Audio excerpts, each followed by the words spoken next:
This is the Sports Porch, Black and Gold, with your hosts, the technical director, the Grand Schwabini, and Hockey Jesus. Come on, Pittsburgh. Let's show a little Steelers, Penguins, and Pirates love. The Sports Porch Black and Gold starts now.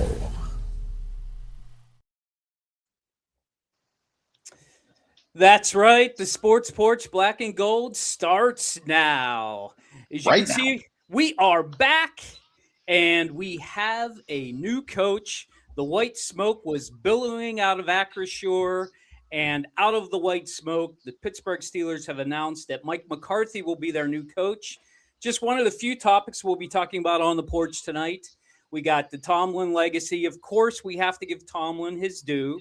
We have to basically tell you how it is that we think he has left the franchise, and we're going to kind of going to go over, what we think the McCarthy hire is, what it's going to bring for the Pittsburgh Steelers, and of course, we have hockey updates with yours truly, the Hockey Jesus. Pittsburgh Penguins are flying right now and just had a wonderful West Coast trip. But, hey, boys, what do you say? Let's start off with the Tomlin legacy. You want to get right to it, or do you want to tell us how it's down in Grand Cayman there, TD? Well, first, I want to tell you that I'm very proud of you, Hockey Jesus, for producing this show from the wintry blizzard that is Pittsburgh. Amy's already taking credit for correctly predicting the next head coach of the Pittsburgh Steelers. Second, I want to say I'm the TD. That's Hockey Jesus. That's the Grand Schwabini. And if you're watching us and you're watching us on YouTube, what do we not want people to forget to do? Well, you always make sure you hit that subscribe button. Right. And most importantly, you hit those likes and you share this out, because without your shares, without your subscriptions, without your likes, we got to turn off the lights. I mean, we're nothing without you. That's simple. That's right. We're nothing without you, our fans. Yeah, we love you. Yep. So, of course, we want to thank everybody for being here and let you know that, hey, this is real interesting if you think about it. Hockey Jesus is now coming to you from the Greenfield studios of the Sports Porch hotline to the Steelers' new coach. I expect a barbecue with kielbasa, pierogies, all kinds of stuff, and a lot of inside information there, Hockey Jesus. You think that's something you can make happen for us? I'm sure we could get him to come over for some s'mores. Yeah, and maybe some irons, but you know what? I got a feeling that they're not going to be very nice neighbors. Because Hockey Jesus was not happy about this hire at all. But Grand Schwabini, I'm going to defer to you. I'm going to let you guys talk about this because I got nothing to say. I knew this was going to happen all along. Well, and everybody really wants to hear from the two of us. Yes. So let's give them what they're asking for. Yeah. So from guys. the Grand Schwabini, I'll leave it to the Yinzer to get emotional afterwards. From the Grand Schwabini, I do not like the hire. I think, look, now there's two parts to this. One, I don't like the hire because my vision for the Steelers was to get a new, innovative, young mind that was going to take this franchise forward. Okay. And what did they do? They brought in a guy who's 62, who, look, some folks might say the game has passed him by.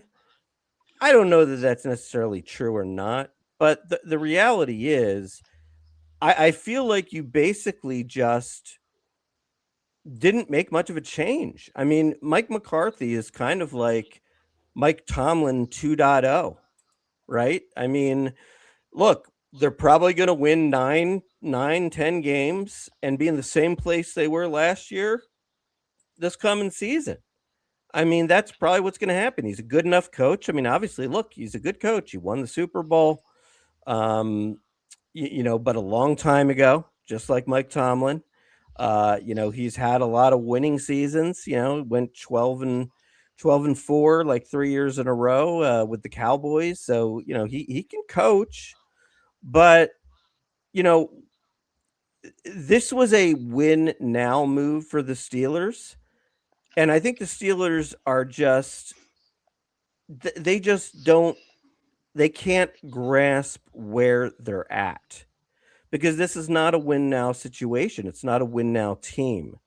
I listened to these people talking over the weekend, and they said, "Do you think this is a win now team?" And the guy said, "No. If you don't have a quarterback, you're not a win now team." And essentially, even if you bring Aaron Rodgers back, he's a middle of the road quarterback at this point of his career. So, to me, I thought it would have been much more exciting to bring in a young, fresh mind. Very uninspiring hire. Jesus. Well, this is very tough for me, because I absolutely was very emotional, partially because I hated the fact that TD was right. Let's just be honest about this. I knew that all along. But I mean, here's the thing I'm going to start with, and then I'm going to get a little bit more emotional after I say the logical thing.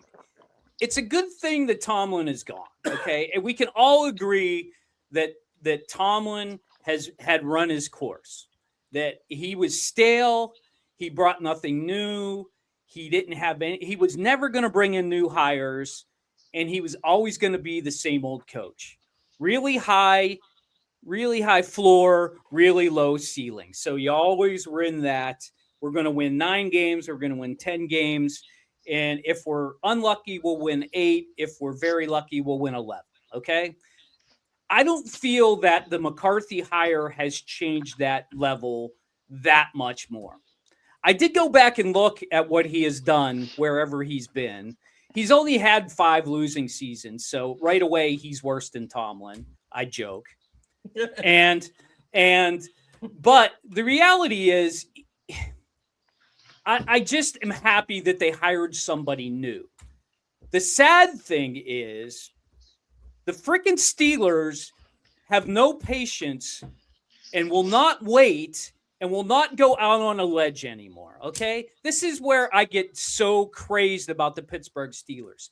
All they care about are putting fans in the seats, making sure they're relevant enough to maybe make the playoffs, and then get everybody to rally behind, let's win a playoff game. Now, I don't have any freaking idea what Art Rooney was saying when he said, I expect the Steelers to be in the Super Bowl, because I don't know what film he's been watching, but if he goes back and watches that film against the Houston Texans and he brings back the same quarterback, I really hope he's not expecting the same goddamn results or different results, because he's going to get the same results. I mean, this team is so far away from what New England has done over the past 6 seasons. Now, it has taken New England 6 seasons to get there. And let's face facts. New England had a cakewalk this year. The Steelers did beat them also, but they had the easiest schedule. They had to play CJ Stroud and a not a good quarterback in Denver and Jared Stidham. So I don't fully expect the Patriots to have, unless they've got some kind of horseshoe up their ass, to even come close to beating the Seattle Seahawks. But we'll save that for next week. But the reality is, it did take them 6 years, but it took them 6 years and they're back to the Super Bowl. We would have taken that 6 years after our last Super Bowl, but now we're still retreading all these old quarterbacks and now all these old coaches. I just wonder where the carousel is going to end, personally. I don't think it's a terrible hire. I'm not going to go out and say this was the dumbest hire they could have done, because they probably could have gone more stupid, but I digress. I'm going to let TD talk, since he was the guy who wants Mike McCarthy here. Let's hear what he has. Let's hear what he has to say about the new head coach of the Pittsburgh Steelers. I first of all, I want to thank Kevin Colbert Sr. for subscribing to the channel. If you haven't already done that, hit that subscribe button, click notifications. You'll know when we're live, which is, Is that the I don't real think Kevin so. Colbert? I don't know. I just got an alert that Kevin Colbert Sr. subscribed. Must be watching. So whoever that is. He's probably laughing right now. Hey, That's Kevin, true. I hear there are some offensive and defensive coordinator openings in the Pittsburgh Steelers. Listen, Kevin, if that's really you, let us know, and we're grateful no matter who you are, the real one, or like if you are the real one, are you not the real one? Thanks, guys. Semper Fi, San Diego Marine. That's Kevin Colbert Sr., by the way. Mr. Tummy says 80% of total NFL revenue comes from broadcast rights. It's shared equally across all 32 teams, so incentive to perform better. He's responding to somebody else. Look, it's not that I wanted McCarthy.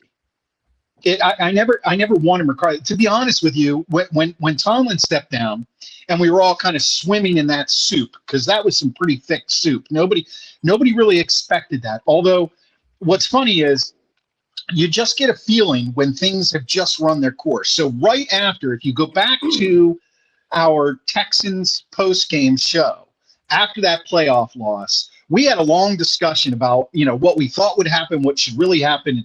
Basically, what I was pushing at was that there's no way they can continue with Tomlin. Now, no announcements had been made. I wasn't even thinking about who the next coach was. But all I could think about is how in the hell do you run this back after that? Now, if they had lost that game by, say, 3 points or overtime by a field goal, okay, they lost, but at least it was a better showing. I don't know if that would have happened, but they got destroyed by the Texans, basically. And there was no question it had to happen. And we saw that coming. And as fans, on our show, we're not paid by big legacy media to be shills for the organization or to be positive, in light of negative things, or negative in light of positive things, or whatever. It doesn't matter. But after that, it struck me that now we're going to start this head coaching search. And the last head coaching search we were a part of as fans happened 20 years ago. And, what do we know about coaching searches in Pittsburgh? I mean, the Grand Schwabini is an Eagles fan. They've had quite a few head coaches, no disrespect. They've won some Super Bowls. Okay. Other teams have gone through lots of head coaches. So for me, it was kind of like, I don't even know where to begin thinking as a Steelers fan where they should go. You could talk about age, you could talk about younger, you could talk about modern offense, whatever. Field of Steel is in the house.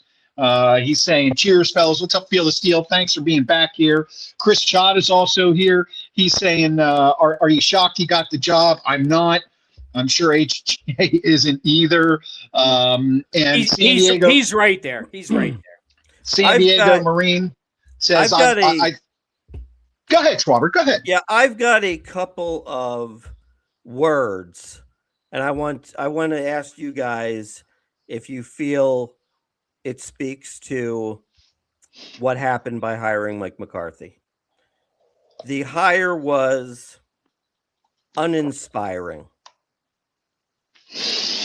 True or false? Yeah, I would say that's true. I would say that's true. Going back to my earlier comment, where it wasn't that I wanted McCarthy. It's just that if you think about the Steelers and think about all the buzzwords that were used after the hiring by Rooney, he knows tradition, family, connection, neighborhood. As soon as I started thinking about that, his name popped into my head, and I thought, he's had a year off. Then the conspiracy theorists in me, and all of our fans who know us well, they know I'm a conspiracy theorist. But I thought they've been planning this for 2 years. McCarthy stepped down. He got fired in Dallas, actually, and now he's just been waiting for his dream job. All right. So I've got another one for you guys. Go for it. The hiring of Mike McCarthy was lazy. No, yes, I don't. Yes. Okay. Why? They only interviewed 2 other guys. I mean, why not wait till the Rams get out and you got 2 more guys to look at? I mean, there's not a clamoring from Mike McCarthy. He's going to get scooped out away from us because he's an okay coach, but nobody was out there saying if the Steelers don't hire him today, we're taking him. They could have waited. They could have hired more. I think it's just the epitome of what the Steelers are now. They just want to move on to the next phase as quickly as possible without planning or putting anything together. Lazy. I don't know that I would characterize it as lazy. I think I would characterize it more, like what Craig is saying here. Rooney is living in his fears. It was a safe hire. And I actually think they wanted McCarthy from the get-go. Well, clearly they did. Clearly they did. Yeah. Right. Yeah. And I think what that was not necessarily. That's lazy. Yeah. I don't know. He's the only Pittsburgh Steeler local to be interviewed. If that's what they wanted, they should have just said, our next coach will come from Pittsburgh. Period. End of sentence. And then we wouldn't have had to go through this. Oh, maybe they'll do the right thing. Maybe they'll interview. Maybe they'll find the right guy. It's just lazy is what it is. It's absolutely lazy. Maybe he is in his fears, and that's true too, but it can be both things at the same time. Lazy and fearful. And the last one I will give you guys. The hiring of Mike McCarthy was simply out of touch. No, I don't agree with that one. Only because, let's face it, there are going to be a lot of Steelers fans who are going to be happy that a hometown boy is going to get the coaching job. I remember when Cowher was hired, and he was young at the time, so a little bit different then. But everybody was thrilled he was from Carnegie. Everybody was like, matter? "We got a guy." Matter? Should that matter? It should not matter, but it does with the Rooneys. It does with a select subset of Pittsburgh Steelers nation. And I get it. I in some ways, I want to root for the local guy too, but dude, go get Larry Foote and put him as a defensive coordinator. You don't need to hire Mike McCarthy, a retread, as the head coach. Now, I'm not going to be down on Mike McCarthy because I don't know who said it, but I don't know who said it, but we do have to see who he's going to hire as offensive and defensive coordinators. Okay, I think that was our San Diego Marine. That can make a big difference for me personally, because if he's willing to hire people, and he has hired people in the past who have gone on to become head coaches, much more than Mike Tomlin has. He's got a tree. Yeah, so I would be okay with that. The other thing I do like about this is the fact that he is 62. That means he won't be around for 20 years. That is true. That is true. It's probably a 5-year thing. It's a 5-year deal. He's going to be here for 5 years for sure. And let's face it, if he gets us to a Super Bowl in 5 years, maybe we'll give him another 5-year contract. Everybody would be okay with that, myself included. Okay, so I don't like what they've done. I understand what they've done, and I do believe it's fearful, but I get where they're going, which is let's just keep running this through. They clearly were happy with what Tomlin did, being in the mushy middle all the time. And somebody said something about the Kansas City Chiefs here. It was an earlier comment by Jeff 656. He said something about I guess the Chiefs are done then, based on your logic. I'm not sure exactly what you're saying by that, Jeff 656, but the Chiefs have Patty Mahomes. The problem with the Pittsburgh Steelers are, and the reason I don't like the Mike McCarthy thing is because now you're automatically thinking they're going to have Aaron Rodgers back. And I don't like that at all. Now, that being said, he has, quote unquote, developed quarterbacks in the past. I can't name them. I don't think of him as a quarterback whisperer, but supposedly he does like the guy from Ohio State that we got. So maybe he's going to give him a chance. Yeah. I don't know how true that is. I don't know. But I'm just saying that When Coach Tomlin was here, he never gave his rookies a chance, and Caleb Johnson didn't get a chance last year. And I'm not saying that we should have give Will Howard a chance last year, but the reality is, I see, Jeff. So Reed is 67. Yeah, but Reed's been to quite a few Super Bowls lately, and he's not a retread. He's been in Kansas City for quite a while now. He's going to retire in Kansas City also. Yeah. Don't think for a second that Kansas City isn't looking for a replacement for Reed right now, though. Just to kind of finish up, when I said out of touch, I wasn't really talking about the fan base and liking the local yokels. I was really more talking about out of touch in that they think the team's better than it is. Yeah, right. That I agree with you there, that they think. No, I don't think they think the team is better than it is. I think they're happy being right in that position of, well, we could win the division or we could make the playoffs, but we're not going to be a loser. I think they like that position. See, and I'm not so sure that they're wrong that 51% of Steeler Nations feels that way too.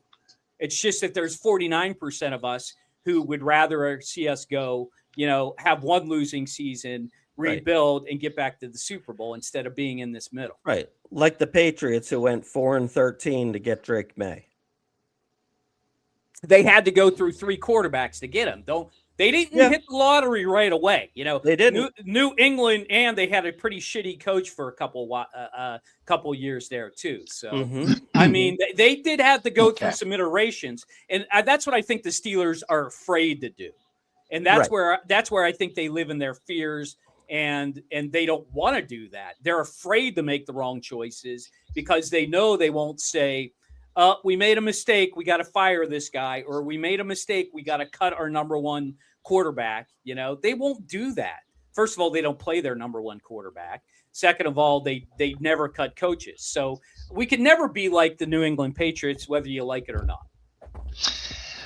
Okay, so let's talk about this. There's a lot to break down here, and obviously Hockey Jesus was very upset, and as he admitted pre-show, he was more upset that I was right than they actually hired Mike McCarthy. But that's okay, HJ. Sometimes, I can be right. But I guess what I'm looking at here is this.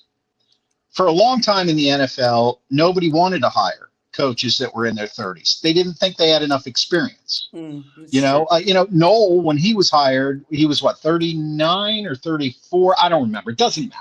But he was in his middle 30s, yes. He was in his 30s, right. And Tomlin, same thing. That was big news. Now it's all the rage. And this is interesting, what Jeff says here. And this is where I'm going. We all wanted an offensive-minded coach. Who else out there is worthy? The one guy from the Rams? McCarthy has experience. I like the hire. That's good because that's exactly where I'm going. I don't see, when the Grand Schwabini brings up words like lazy, whatever the words are, I don't remember. I don't necessarily look at it that way. I look at the Steelers saying, what do we need that we haven't had in a while? And that's an offensive-minded coach. Where can we go that where we have experience? We can bring in an offensive-minded head coach that we don't feel is a risky, brand new guy. Who knows if Scheelhaus, or as Amy likes to say, Schneidhaus, or whatever it is. Who knows? Who knows what happens when you elevate these guys when they're just new? They're new offensive coordinators. They've never been a head coach in the NFL. And now you put them at the helm of a storied franchise, and a franchise that, while we all like to think of it as in turmoil because we can't get past a playoff victory, it's a franchise that has a winning record. And McCarthy has a winning record, a pretty good record. And if you're interested in his career, I dialed up a blog post at theporcheslive.com on the career of Mike McCarthy. It's very interesting. His starts, I mean, he basically he's been a football guy his whole life, obviously. But he has worked with quarterbacks like Brett Favre, Alex Smith as a rookie, Aaron Rodgers. Didn't he draft Jordan Love as well? Did he draft Jordan Love before they fired him? No, he didn't. Okay. Dak Prescott. McCarthy's offenses in Dallas were in the top 10 in the league 4 out of the 5 years he was there. Top five, actually. Well, I said top 10. I mean, so that would include top 5. So, his first year there, they were in a negative point differential, and we talk about that a lot. But then it instantly went into the top 5 in point differentials. We want offense here. We want offense. I don't think the question here is, will Mike McCarthy be able to fill the head coaching vacancy in Pittsburgh in a positive way? I think he can. I think the bigger question is, what is the difference going to be between the Mike McCarthy regime and how they approach the signing of their offensive coordinator and their defensive coordinator, and how does he allow them to run things? Whereas we know that Mike Tomlin for years pretty much controlled everything no matter what. And I think that alone right there is enough to be very positive, because if he hires the right defensive coordinator, he's going to let that guy run the defense. And if he hires the right offensive coordinator, Kellen Moore for the Cowboys, okay, he's going to let that guy run the offense with his oversight. I think McCarthy is a much better head coach than Tomlin from the standpoint of running the organization in a collaborative way, not in a collective way, in a collaborative way. And for that reason, I'm optimistic that this is it's a move in the right direction. It's a safe hire. It's a safe hire. Sounds to me like you're talking yourself into it. Not at all. Not at all. Maybe I am. Maybe yes, I am. Yes, you yeah. are. I mean, any NFL offense runs around the quarterback, and right now we don't have a quarterback. Okay, and I get you. I hear what you're saying about him being a guy who's going to hire coaches who are going to coach. Okay, first of all, I hope the Roonies open up the coffers a little bit so that we can hire more coaches, so that we can get more input. See, one of the reasons New England was so successful, for years they were cheap and they only had Belichick and he only needed to be the coach. Then they recognized, wow, you need to have like 3 different assistant defensive coordinators. You need to have somebody who's managing the running backs and the quarterbacks. And you need to have 2 or 3 coaches doing the defensive backfield, right? That's what the Steelers don't do. I'm hoping that McCarthy is able to talk them into him being able to hire more than just offensive and defensive coordinators, and they can have a staff underneath them that can bring this. It's not that we don't have an offense. We just don't have a 21st century offense. And that's what I think we need to do. But in order to do that, you're going to have to make a decision about the quarterback position before free agency starts, because, free agency is like March 7th or 9th or some shit like that. You got to have Aaron Rodgers sign before then if he wants to be part of this. Okay. And if he isn't, then you either got to go out and get somebody, or you're going to use some of your 12 draft picks this year to move up and get somebody who can compete with Will Howard for the quarterback position of the future. Now, that's exciting, but it's also damn scary because you don't know what you're going to be getting when it comes to that. So I think a lot of things are up in the air now that, coach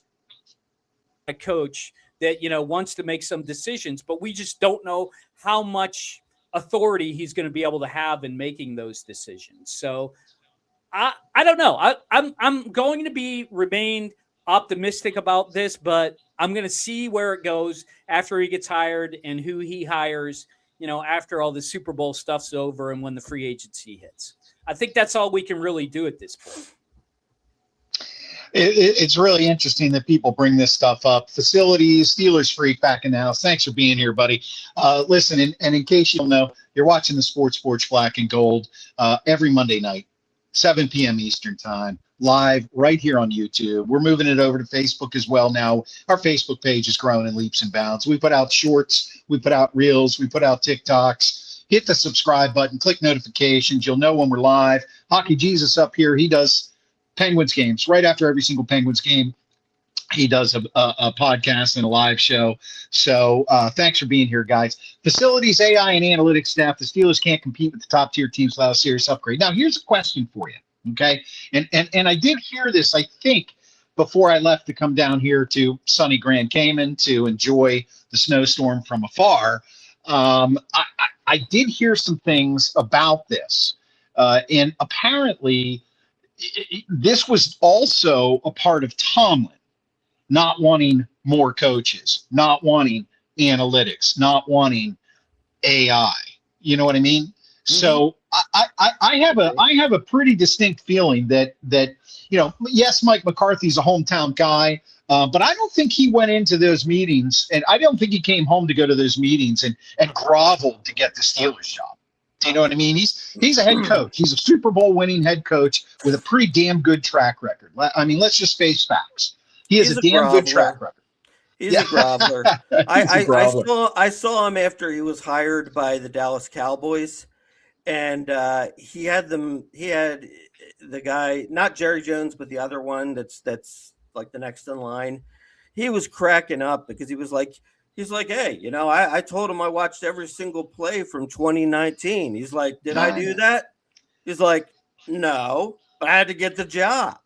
Yeah, I don't know if that's a groveler. I mean, a groveler is more like, please, I want this job. I love this team. No, I think McCarthy probably said, okay, this is, I can't put words into the guy's mouth, and I've never met him, but I have this feeling that he would have had to say, I'm going to have some liberties, because it's not just him. He's doing this through his agent. There's a contract negotiation coming on here, and when he looks at it, you can be damn sure that he looked at the Dallas Cowboys staff that he had, and the Green Bay Packers staff that he had, and he looked at the Steelers' current configuration, and there's no way, in my mind, that he went into these meetings and these negotiations, which are probably currently ongoing. I mean, the deal may be sealed from the standpoint of they offered him the job, but we don't know what's going on behind the scenes.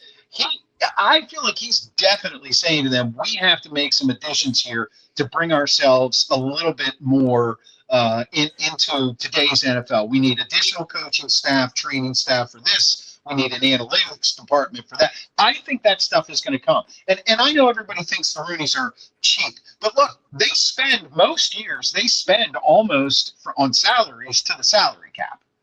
And yeah, but that's not the sign of a cheap franchise. That's in the players. There are other ways you can spend money that they are cheap.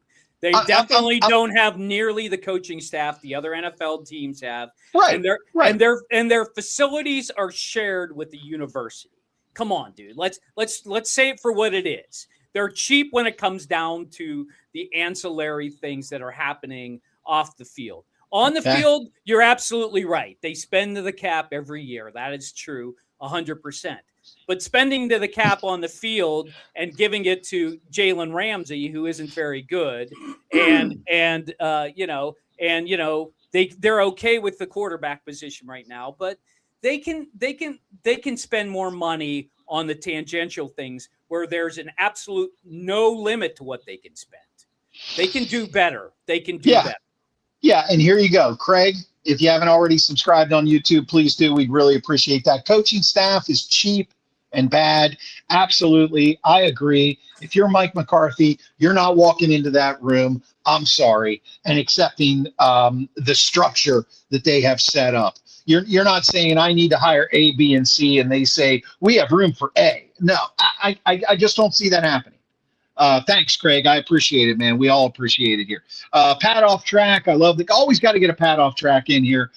There was a McCarthy family 2 doors down from us. One kid nearly blew his hand off with a pipe bomb.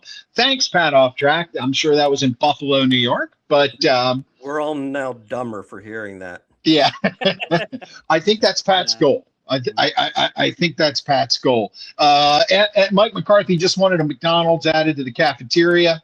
or it was a deal breaker. I mean, I don't know. He's not Donald Trump, but I think probably what he wants is his family's bar to be able to provide all the food. He's talking about the weight issue with McCarthy. I know.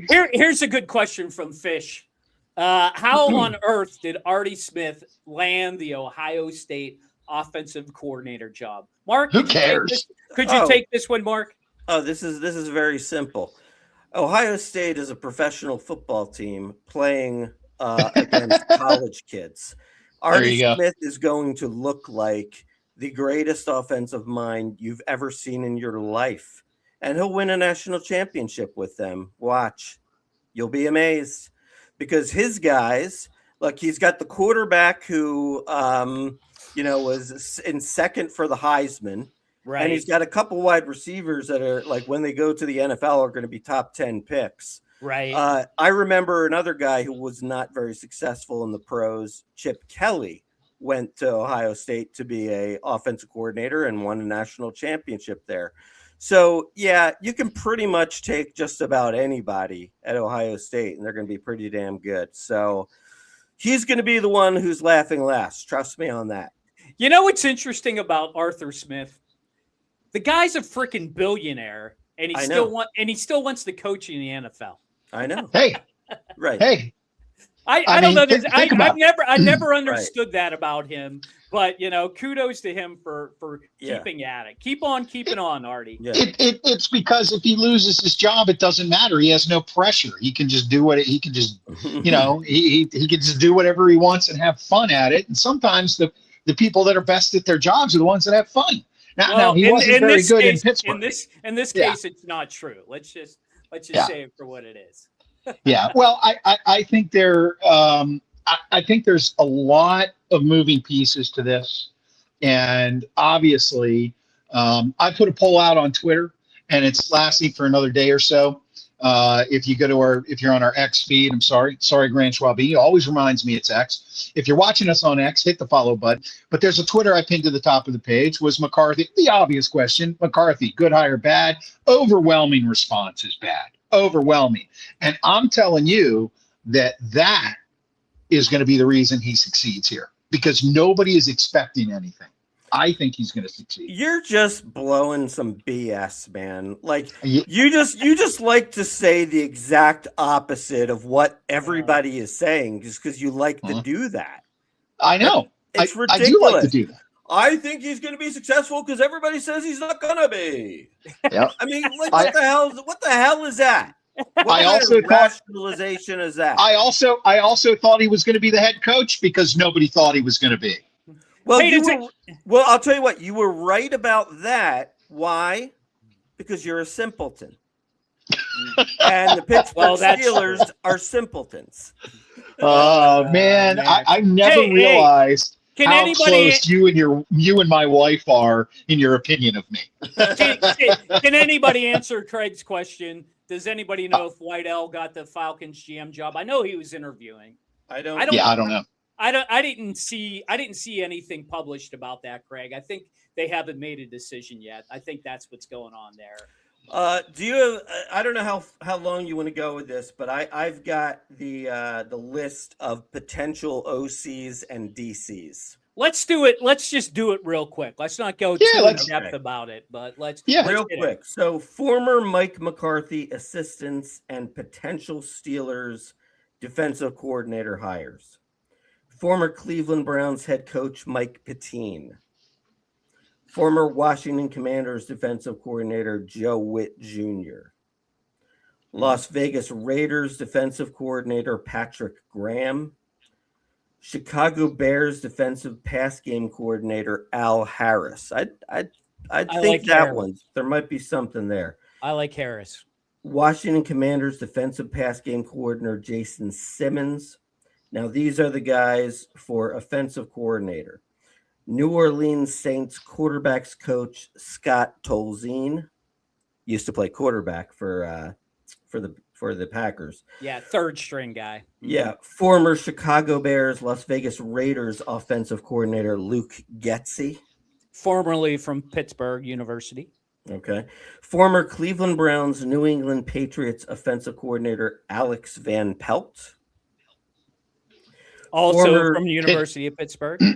Former Green Bay Packers offensive coordinator Edgar Bennett.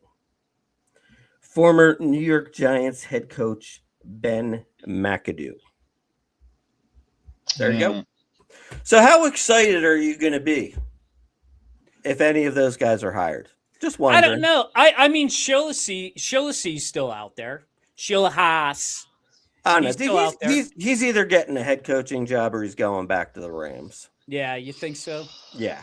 He's yeah, I guess he wouldn't come to Pittsburgh. You're right about that. He was in Cleveland today. He's at the Buffalo Bills tomorrow. I bet you that's where he goes, Buffalo Bills. Yeah, I bet you're right. I bet he goes to Buffalo. Why not? I mean, it's hard to say, Mark, because we don't really know anything about these guys. I would be surprised if it wouldn't be somebody that Mike McCarthy hasn't worked with in the past. Let's just put it that way. I don't think he's going to go out of his way to hire a University of Pittsburgh graduate just because, he's from, Western Pennsylvania. But I don't think anybody, I think none of us here can say what's it going to be like. Let's listen to what McCarthy says when he hires these guys. Yeah. Well, I think if he says, look, I've worked with him, I know his work, it's hard to argue with that, but you would like to get somebody who he said, I interviewed this guy. I really like his innovation for the future of, whether it's the offense or the defense. I would rather hear those words than say he's familiar to me. That sounds like a Steeler hire to me. Well, I do think a couple things here. I know Al Harris has actually been highly talked about by several teams as an up and coming defensive coordinator. So I would think that would be an exciting hire if they did tap Al Harris. The other thing that I think is important, I guess we're going to have to probably wait till the press conference or maybe even later after they make the decision. But this might be a scenario where the offensive coordinator doesn't matter as much because if Mike McCarthy is calling plays, then he's really the offensive coordinator. Let's see. Fish says that Scott Tolzien was a University of Wisconsin Badger. That's true. Right now, currently, he's in New Orleans, where he basically worked with rookie Tyler Show this week, and he looked pretty good. So yeah. I'd be okay with Tolzien. I think that's not a terrible way to go. So. Yeah. And maybe he doesn't even call the plays. He's just sort of like the OC, kind of like game planner. Yeah, right. This is an interesting thing here. Alex Van Pelt, long career as an NFL assistant. We know that. Was QB coach for the Packers. These are the things that do drive me crazy. Well, I could see. Go ahead, buddy. Alex Van Pelt right now is with the Rams. So I mean. I could see him back here. It's not a terrible hire, Right. He's a senior offensive assistant for the Rams. Well, right now the Rams are out, but overrated Sean McVay. Yeah, I mean, maybe I'd be okay with that. I think there are some good places we can go here. All of them, I think, will be much more fun to watch than Arthur Smith's offense. Here you go. This is interesting. Chris Chada, you guys think Phillip Rivers can make a good head coach right now? He just, according to Pat Off Track, pulled out for consideration of the Bills. It's just saying he knows players' offense. I don't think he has any interest in being a head coach, to be honest with you. But I think he'd be too distracted. Why else would he put his name out and interview for it? Of course. Well, he pulled his name out from Buffalo. Because he knew he wasn't going to get the job, buddy. Everybody who pulls out didn't get the job. That's true. Okay, so I guess where I'm going with this is maybe any head coaching hire here to include McCarthy, especially for the Steelers. Look at the Pirates. They hold on.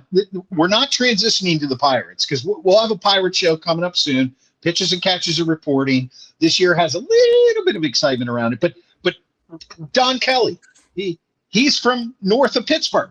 I mean, this town boys is a Nepo town. And for those of you who are a little older like us, I learned that from my younger coworkers at the TJs, and I learned that from my kids. Nepotism. This town is a Nepo town. It's a Central Catholic Nepo town. And I'm sorry if I'm offending people by saying that, but that's the way it works. So, Wrong. 100%. 100%.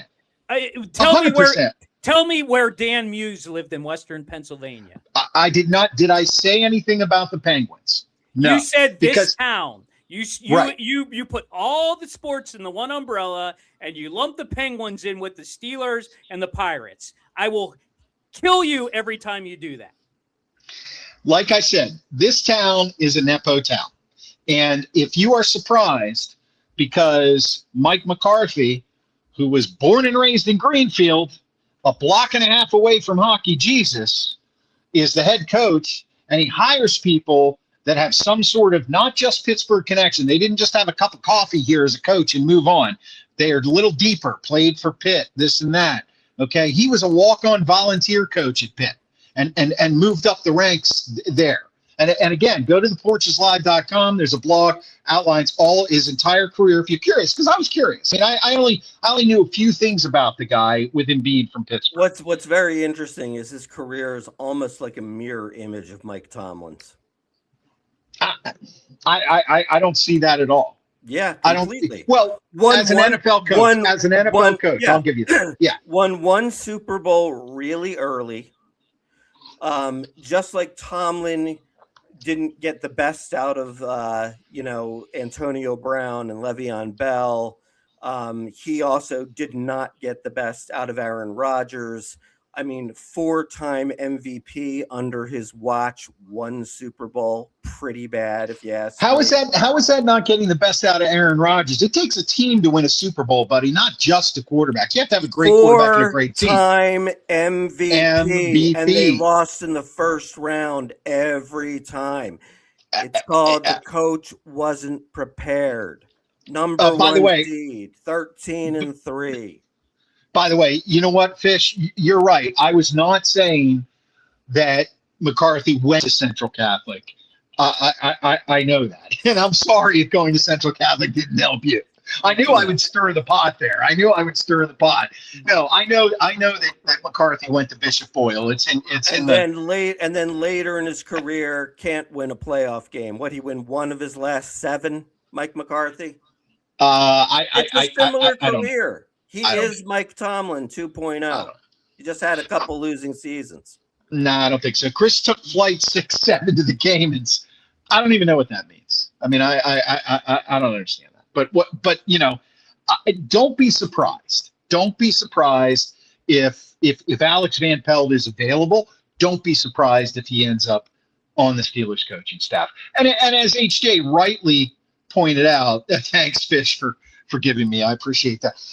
As HJ rightly points out, I mean, he's on the Rams, and maybe that's not a bad situation. So maybe that's not a bad one. But this is standard operational procedure for a Pittsburgh sports franchise, other than the Penguins. We only have 3 sports franchises, and 2 out of 3 ain't bad. By the way, on Rodgers and McCarthy's relationship, I don't know if people are just making this automatic assumption, like, it increases the chances of Aaron Rodgers coming back than McCarthy was hired. And maybe it does. I don't know. Maybe Aaron Rodgers, looking back on his career, maybe thinks more fondly of McCarthy. But remember, when they split, they hated each other. Yeah. I mean, Aaron Rodgers, he flat out hated Mike McCarthy. Yeah, so they did. They left on bad terms for sure. Yeah, so I mean, it would be pretty interesting for them to really come back together. Well, and I mean, Rooney basically threw Rodgers right out of town when he said, "Well, he was Tomlin's guy, so he's not coming back." So I mean, and he had to know that he liked McCarthy. So I don't know. I'm with you on that one, Mark. I would be surprised that Rodgers coming back is a slam dunk, 100%. Chris, can we please transition to the NFL playoffs?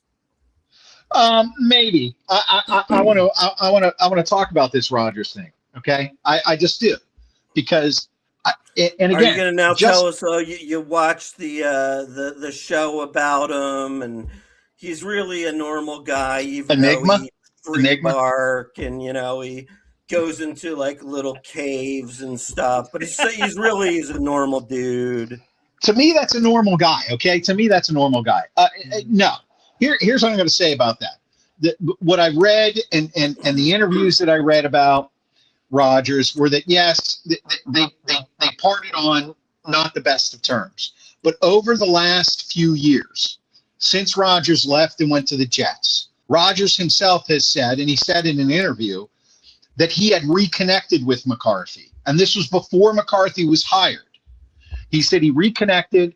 They had started conversations again, and he really appreciated his time with him. And Aaron Rodgers, he's not he tells you how he feels. If he didn't want to talk about Mike McCarthy, he would say that's old news, and that's a part of my life that was great, but it's done. But he made a point of saying that. Now, do I think Rodgers is going to come back? I think he is. I think this is a let's get the band back together one more time. I mean, do I think it's a good thing? I don't know. I just don't know. Do you think Aaron Rodgers has to check in with his wife? No. Is his wife real? Probably. Can we officially move on to the NFL playoffs? Because I have some things I need to talk about. Yeah, let's go NFL playoffs. Hawks. Okay.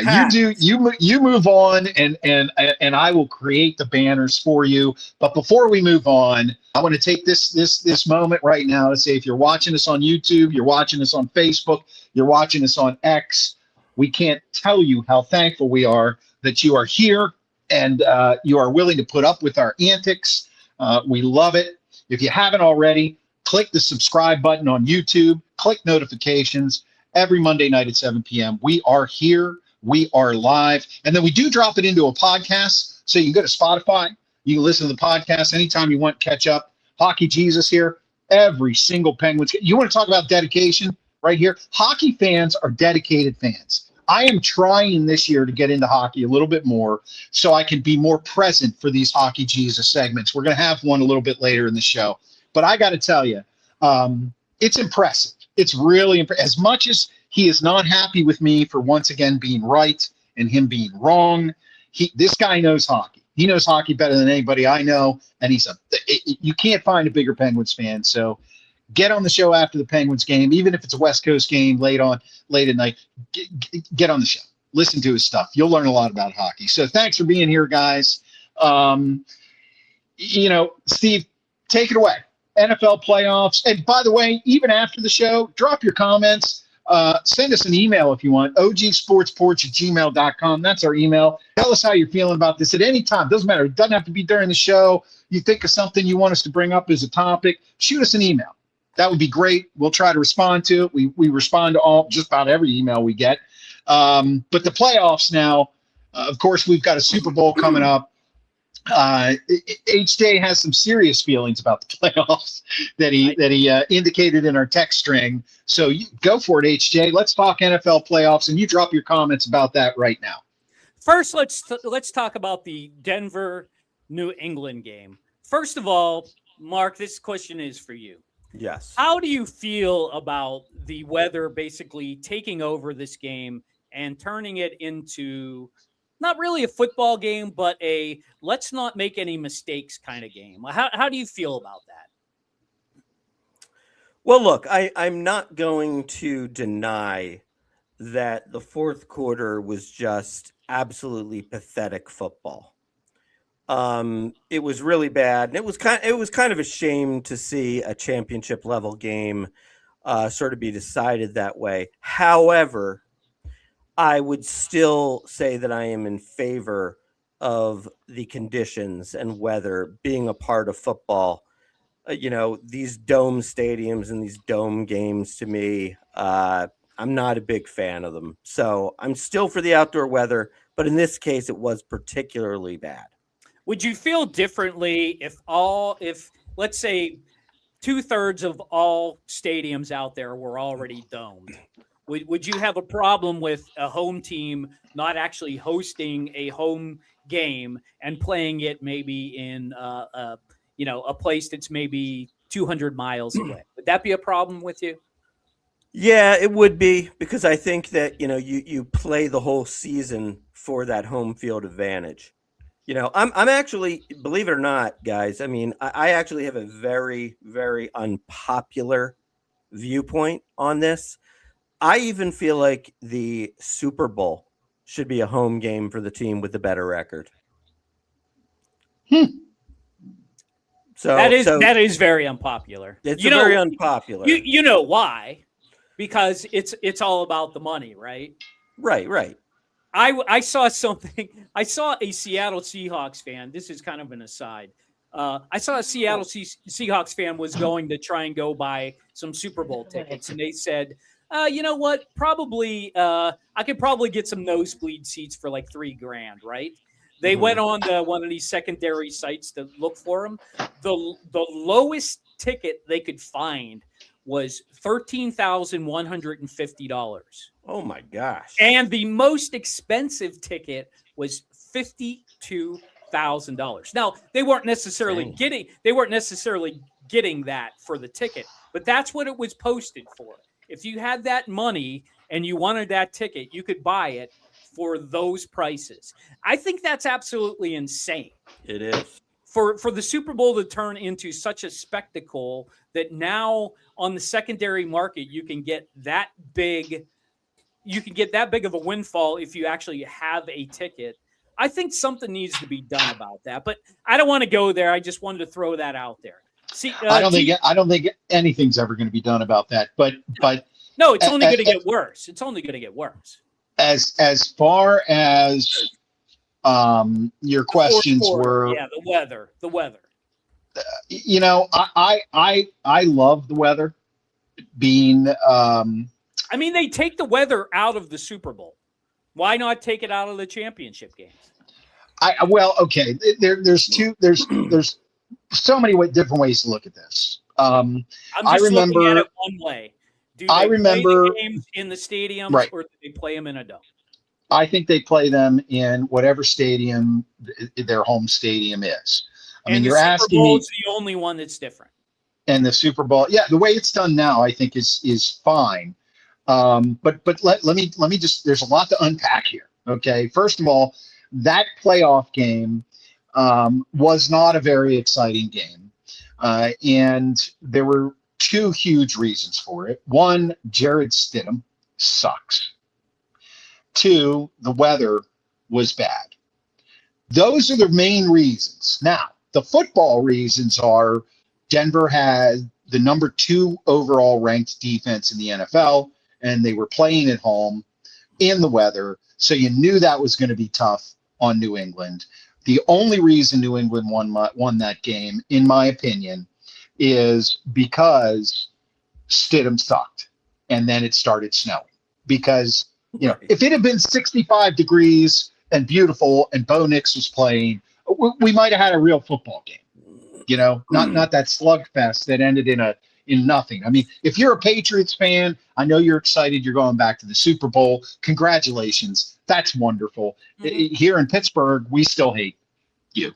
Yeah. It almost seemed like the most undeserving trip to the Super Bowl. Well, and there's from that game, yes. There's one thing I want to take you to task on. You said because Stidham sucked. Don't you think that what they called a backward pass was a little controversial? To me, that did not look like it was a backward pass. It looked like it was tipped. Looked like it was an incomplete pass. And that's the only reason that the New England Patriots got a touchdown. The only reason was on that call. So I agree. I don't think it was all on Stidham. In fact, Stidham probably made the longest completion of the day when he went in the first quarter. Could you please mute your mic if you're going to make coffee there? No, that's my wife. It's one of our. Oh, really? I thought that hand. Diva. I thought that hand was like the thing coming to grab your ear off. No, I'm not going to turn the camera on you, my love. I promise. Anyway. Okay, can we get back to the question? Okay, so here's part 2 of what I want to talk about when it comes to the playoffs. Mark, maybe you can help me out here. Are you there? Okay. We've moved, we've moved on right. from you, TJ. Chris, if you can't, keep yourself on screen and keep on track with the program, we'll just say sayonara, and we'll get you another time. Let's just take him off screen. He can come back whenever he's not smooching around with his wife. Okay, I'm not smooching around with anybody. Listen, we see her hand is groveling at your face. Yeah, well, it's gone. Okay, she's making coffee and she's going to go back out on the deck and enjoy the weather here. No, listen, I take complete.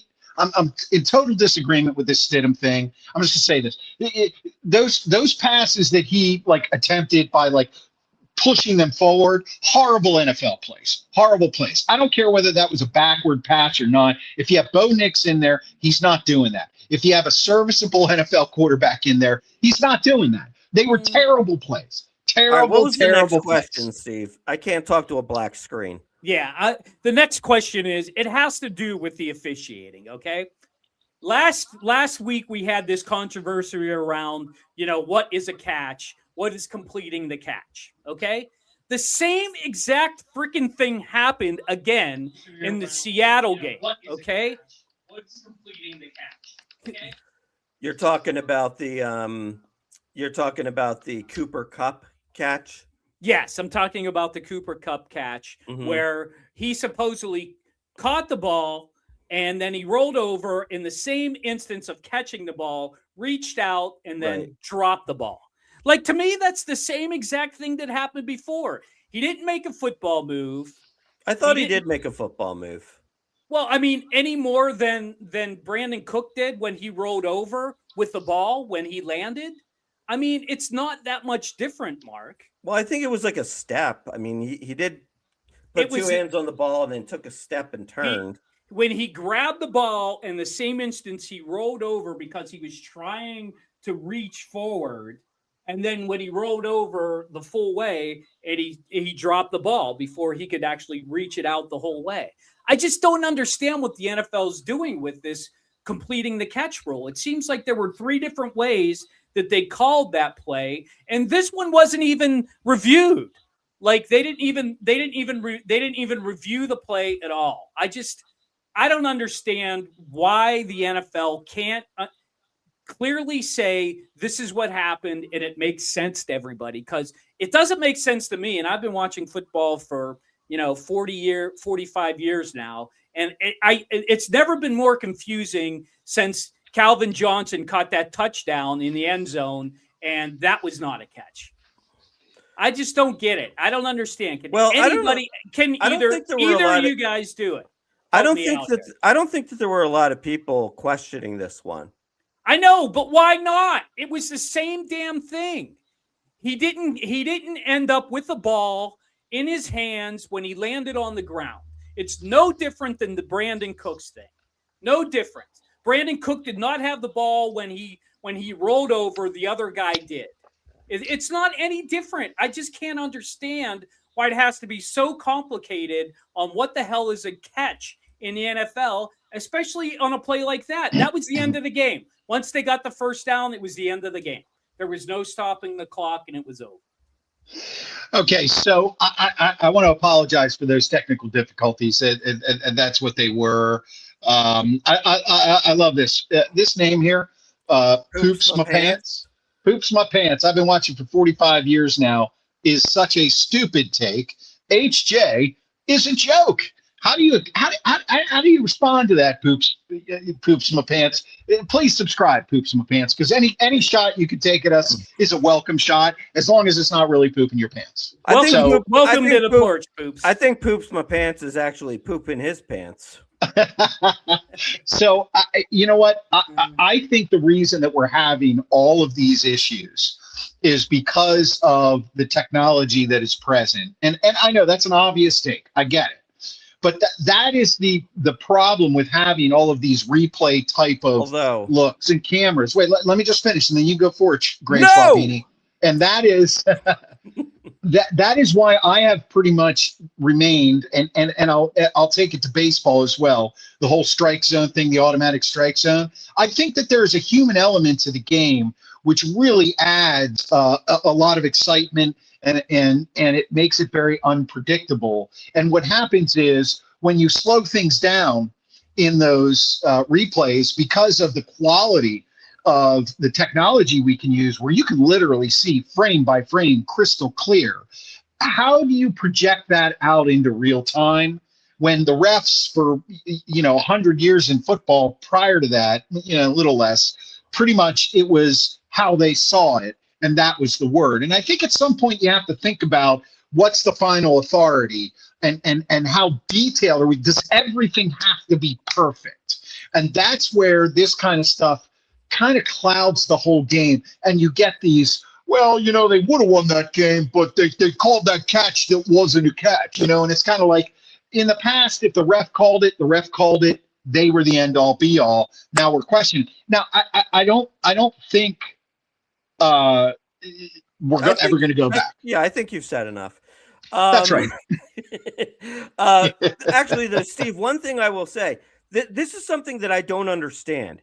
Have you guys noticed that, like, there's been a couple times this year where it's a 4th and 1 play, and they use the eyes in the sky to determine with a chip in the ball if it's gotten past the line or not. But like in this game, they had the perfect scenario for that, because it certainly looked like the guy did not get a first down, and they're like, they don't even show it. Like, and McVay's going like this, hey, look, I don't get it.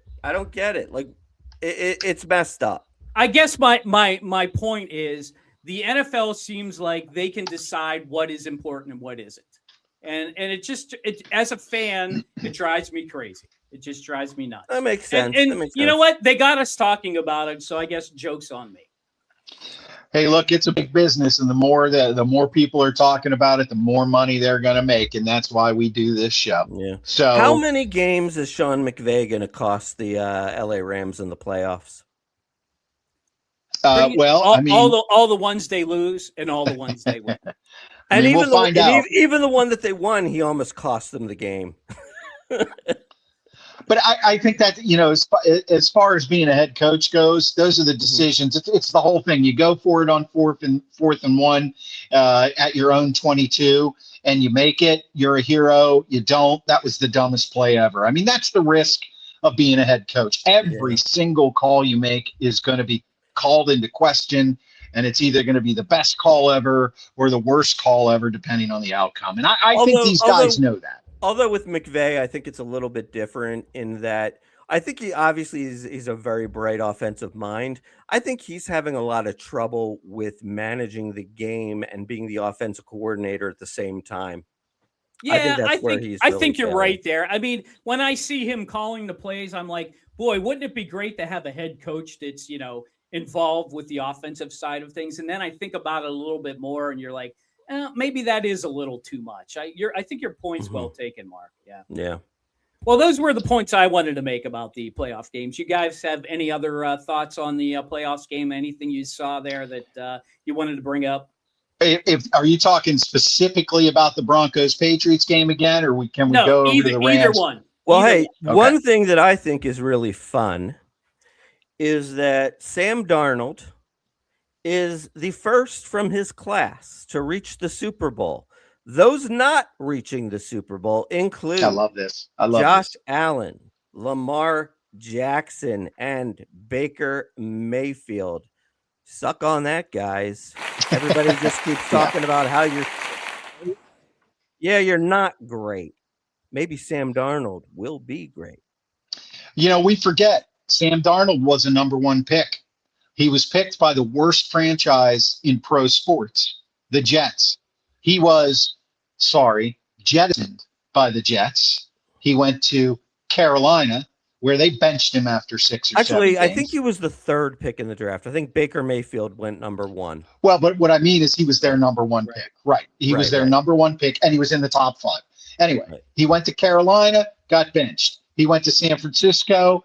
This is where I think things changed for him, because he went to San Francisco to back up Brock Purdy, and he spent a year with Kyle Shanahan.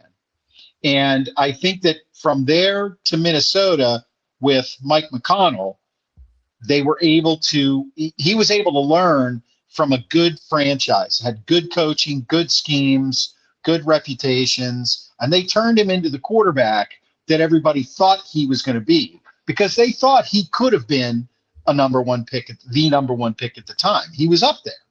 And this just shows you that just because the Jets or the Browns pick you, it doesn't mean it's a lost cause. I think Sam Darnold found himself in Minnesota. I think he found his confidence. I think he understood the offense. And when he went to Seattle, I did not know what was going to happen there. But I think what he did by winning in the playoffs and not exploding the way he did last year, I'm going to tell you now, I think Seattle's going to win the Super Bowl. Now, I think that's also an easy pick, too, to be honest with you, because they have a fantastic defense. And Drake May. I'm sure it'll be close. I don't know. We'll see. We could talk about that next week when we're the week before the Super Bowl. But right, this is Sam Darnold's redemption tour. And I don't think we've seen the last from him, because you remember last year when he played, one of the things I said is when he tends to get nervous, he still kind of gets happy feet. So I don't know.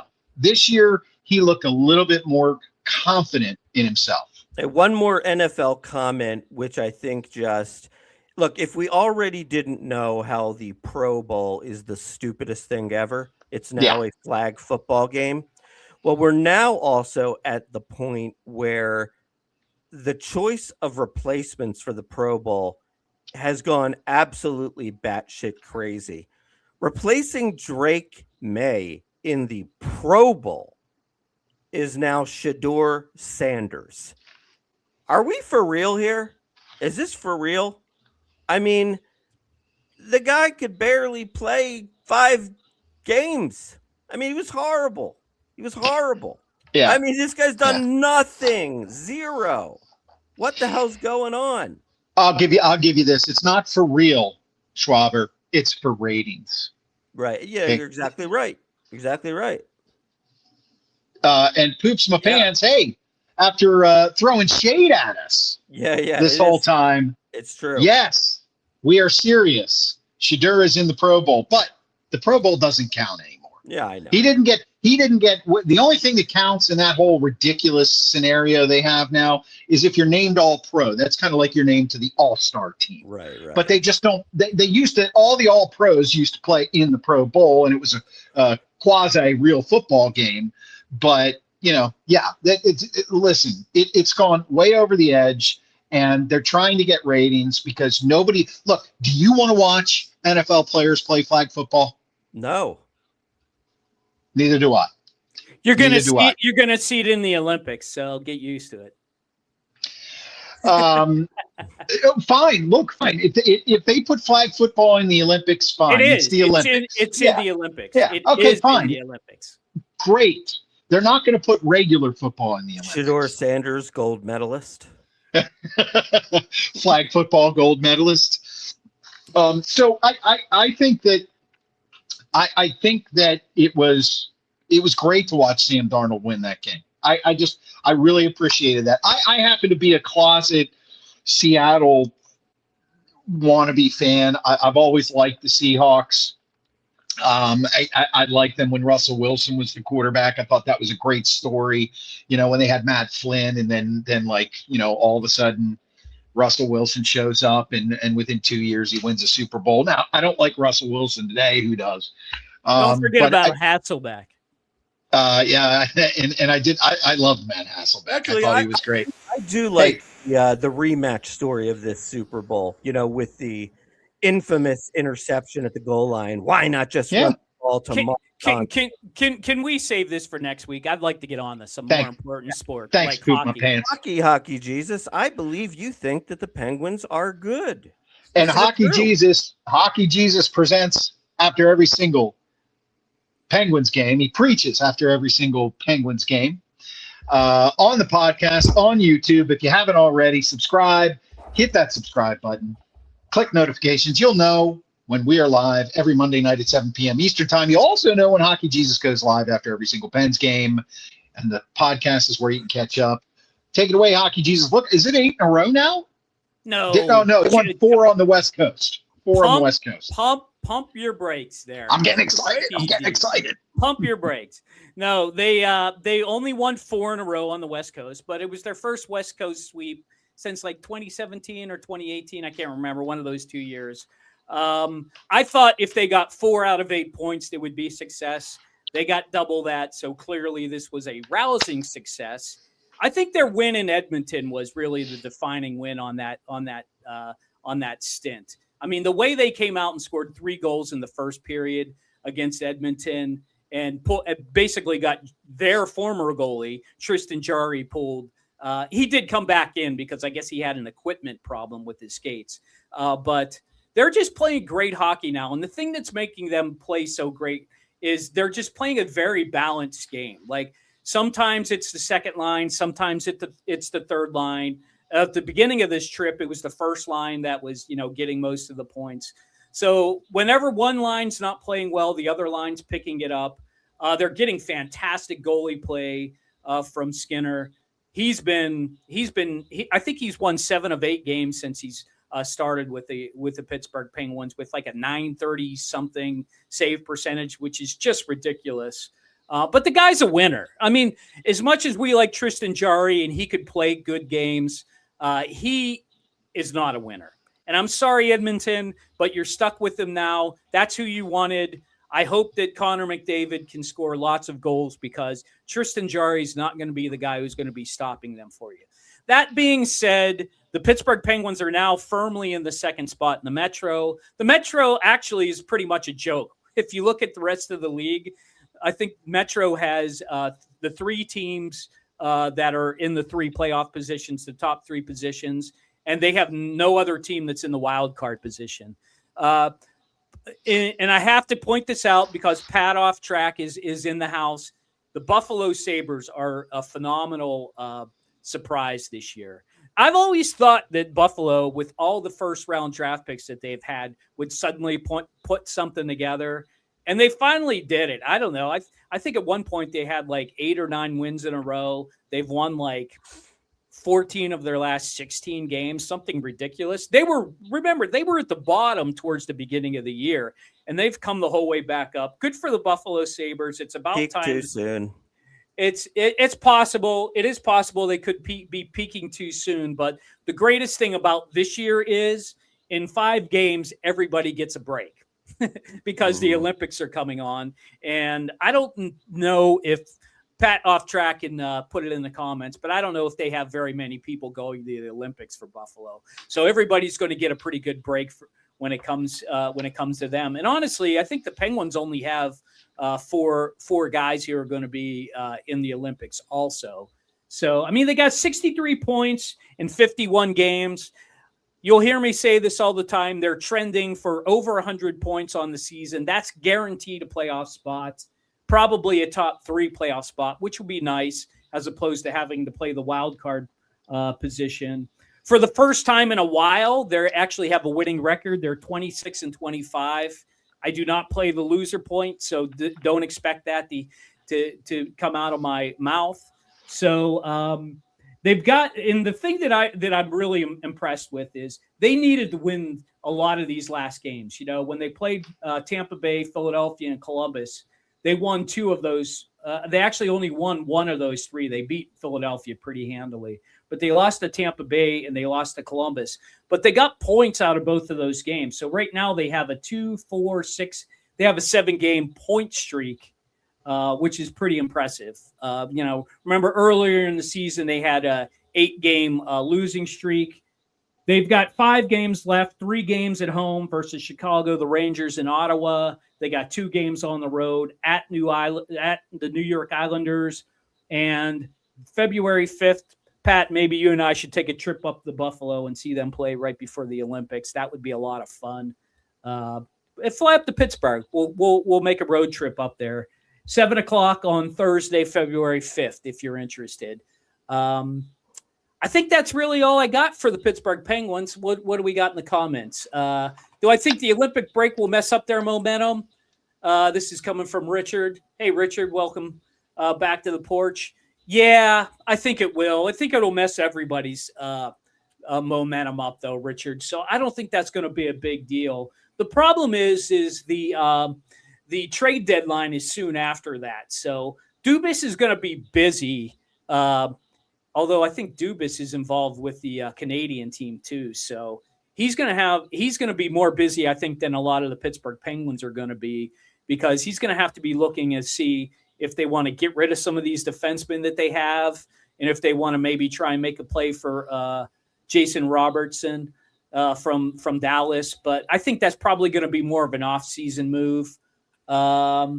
Fish says Pens are getting immediate return for a new owner. Absolutely right. I don't think that's why the new owners bought them, to be honest with you. I think this is all about Sidney Crosby, to be completely honest. I think Sid really wants to try and get back to the playoffs a couple more times before he hangs it up. Could be a while before he hangs it up, to be completely honest with you regarding that.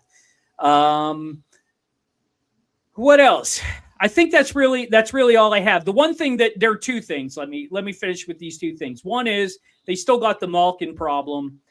They're going to have to do something with him probably during the Olympics to see if he wants to sign a contract for next year. Maybe they'll let that go until the offseason. I probably wouldn't let it go that far because it'll be a distraction in the playoffs. And the other thing is, at the end of the last game in Vancouver, Brian Rust took a headshot at Brock Besser. I don't think he meant to do it on purpose, but nonetheless, he's getting a suspension. Probably a suspension. He's meeting with the safety, whoever's in charge of safety. My guess is he'll probably get a game suspension. Probably he'll have to serve it in one of these last 5 games. No need to just take the penalty. Unless it's a 2-game, then probably appeal it. I don't think he'll get a 2-game because I don't think he's not a Tom Wilson type guy who's done this before. So I think he'll probably get a suspension, and I think that's really it. Chris Chotter does have one last question. What type of team are the Penguins? Fast team, big team, defensive team? Yeah, you've asked this question before, Chris. I think this team, I would consider them none of the above. I think they're playing a system game, which means Hughes has got them playing to their strengths, which means when the defense need to pinch and keep the puck in the zone, they're allowed to. But as a rule, they don't have to necessarily do it. And the other thing they do well is, and not lately, but their power play's been top 5 in the league all season long. And lately, they haven't had any power play goals, and they're still scoring. So I just think they're a well-balanced team. I think that they've got the right players in the right spots. Clearly, having Sidney Crosby at a point-per-game guy on your first line is a big difference maker. The guy's a total leader, both in the locker room and out on the ice, more so on the ice than probably in the locker room. I don't know if they have a true identity, which could actually hurt them in the playoffs, because normally teams that either have speed or get a hot goalie are the teams that go far in the playoffs. They could get a hot goalie with Skinner, but who knows? I mean, we shouldn't even be talking about the playoffs now, but it's really important that the Penguins just keep it going. At this point, if they played 500 hockey, they're going to be in the playoffs. But they do when they get back. I've mentioned this in one of my podcasts. They have a brutal schedule when they get back from the Olympics. They play a lot of really pretty much mostly playoff teams. So it'll be interesting to see how they fare against playoff teams, because they've not been playing against a lot of playoff teams in this latest 8-game point streak. Okay, HJ, so the next Hockey Jesus will be? Not until Thursday. The Penguins are off because they're coming back from the West Coast. So they play Thursday at home versus Chicago. I'll be at the game on Saturday versus the Rangers. So Thursday night, 7 o'clock game. So, catch me at about 9:30. I'll see you then. Hockey Jesus preaches on the podcast after every single Penguins game. You can catch him here on YouTube. If you haven't already, hit that subscribe button at the Sports Porch Podcast. Notifications. You'll know when Hockey Jesus is live after that Penguins game, and he drops it into the podcast on Spotify or anywhere you get your podcasts. So you're never without the protection of Hockey Jesus. All right, guys. What do we got next? What's going on here? We doing a little what you're watching, or are we gonna move on? It's time for us to give back.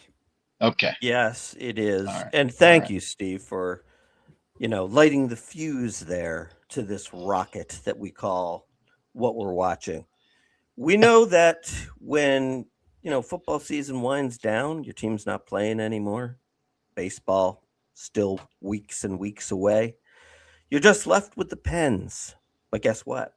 You have all sorts of time to watch many different programs. Streaming services abound. There's too many of them, which is okay. There's Hulu, there's Prime, there is HBO Max, there is Netflix, there is Peacock, there is Paramount Plus. It just goes on and on and on. And you know what's horrible? When you can't figure out what to watch. Well, guess what? You don't have to do that. We do it for you.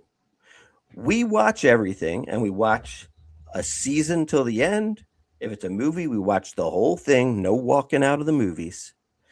And we give you a thumbs up or a thumbs down.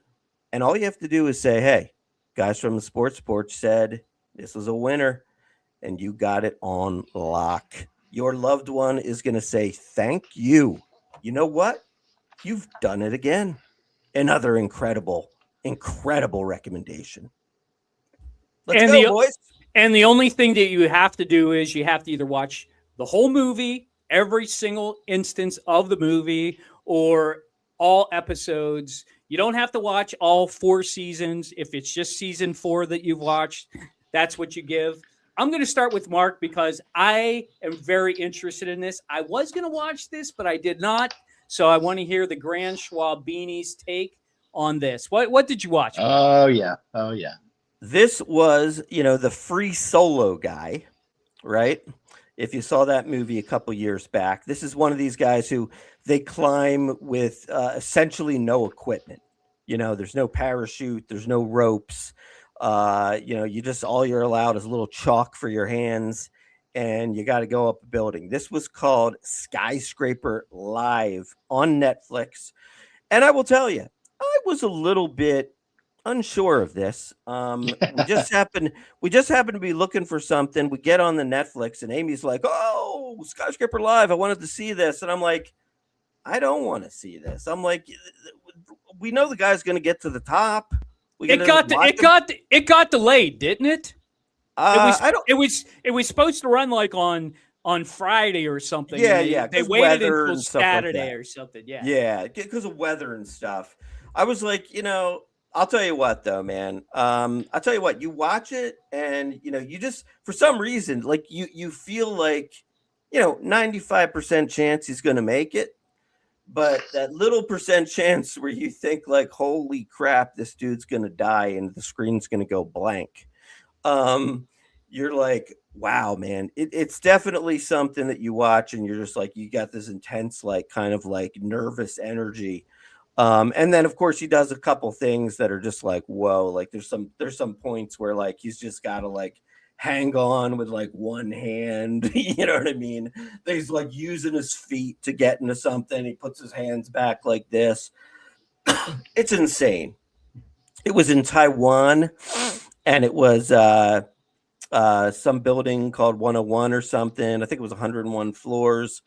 And he goes, man, right to the very top. I mean, he's like standing on top of like a freaking round ball at the top of the thing.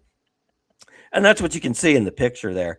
Just totally insane. I mean, I guess the guy's basically the greatest climber of all time. Usually he's climbing things like El Capitan, mountains, and he's, putting his, hands into rock formations and just going straight up and stuff. But, Yeah, pretty impressive. It was exciting. I would say it's worth the watch. I'm going to give it 2 thumbs up. I mean, it's intense. The bottom line is, even though you now know he makes it to the top, you're still going to doubt it as you're watching it. Are you watching more to see if he makes it to the top or to see if he falls? Because what I want to know is if the guy falls, are they going to stay live for the entire journey down to the cement? No, it's on a delay. So if they talk about it. So if he falls, it goes blank. So you already know he's going to make it anyway. You know? No, you don't. No, you don't. It could end. It could have ended. He could have fallen off, and that's it. He's dead. So I get it. So they'll do it, but if he falls, they'll cut. Right. Yeah. To me, that's no fun. Why? You think it's fun to watch people die from a fall? Well, I'm gonna, pardon me for trying to channel my inner Schwaber, but I think the whole point of doing this is to see if he falls, and if he does fall, well, isn't that his mistake? I mean, shouldn't we get to see the results of that to maybe deter all those younger kids from trying to climb skyscrapers? Right? He's a professional. Yeah. I say survival of the fittest. It's Darwinian. Well, 2 thumbs up. 2 thumbs up. Yeah.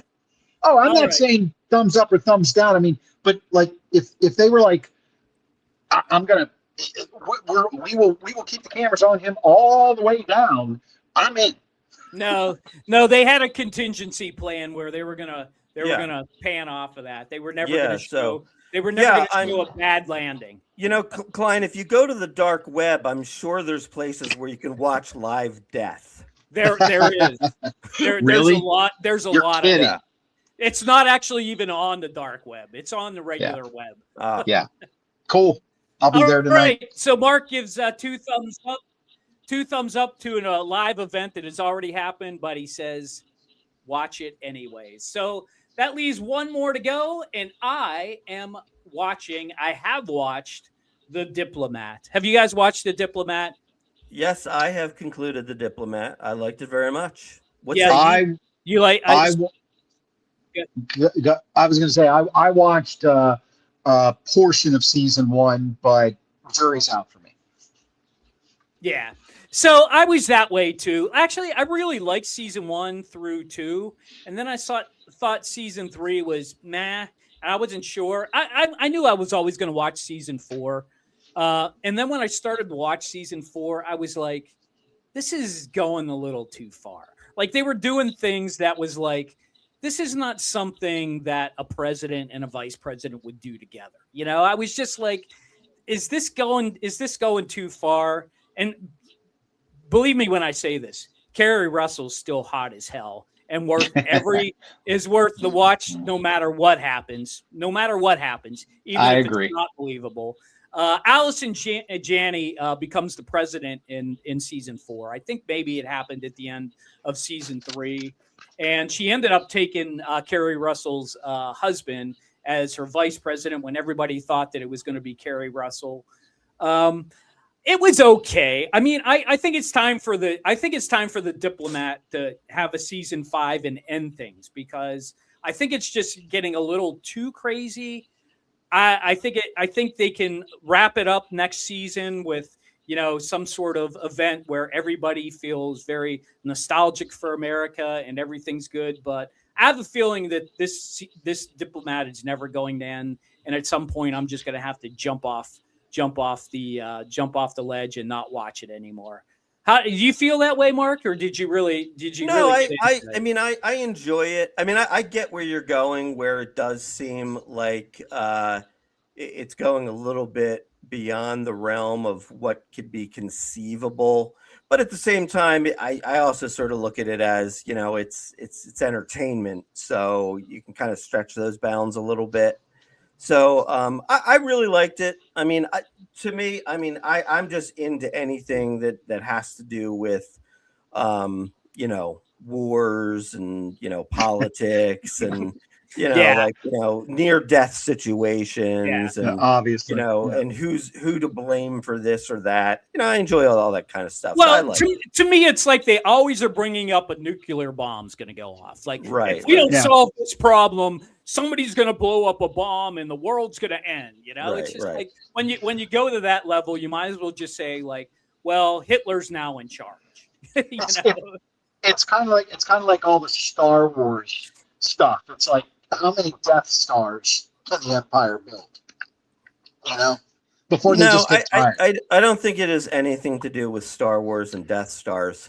Well, you're missing. But no, well, here's the thing. I mean, I guess the reason why I can buy it a little bit more than Steve is I sort of also look at those things and I say, how do we know this really doesn't happen all the time? I mean, maybe it does. Yeah. I mean, I understand. I get that point, and honestly, that's probably why I continue to watch. Yeah. There you go. I hold on. I actually do have what we're watching, and I watched it while I was down here on vacation. I don't know if you can quickly pull up a pick for it. It's The Rip on Netflix. It's the new movie that just came out where it reunites Matt Damon and Ben Affleck, which I always say his name wrong. I say Ben Affleck, and everybody makes fun of me. Ben Affleck. Mm-hmm. And I'm going to give it. I actually, this is one of those movies where. Are we tired of these guys? I don't know if we are or we're not, but it's really hyped, and I actually like it. There it is, The Rip. Matt Damon, Ben Affleck, and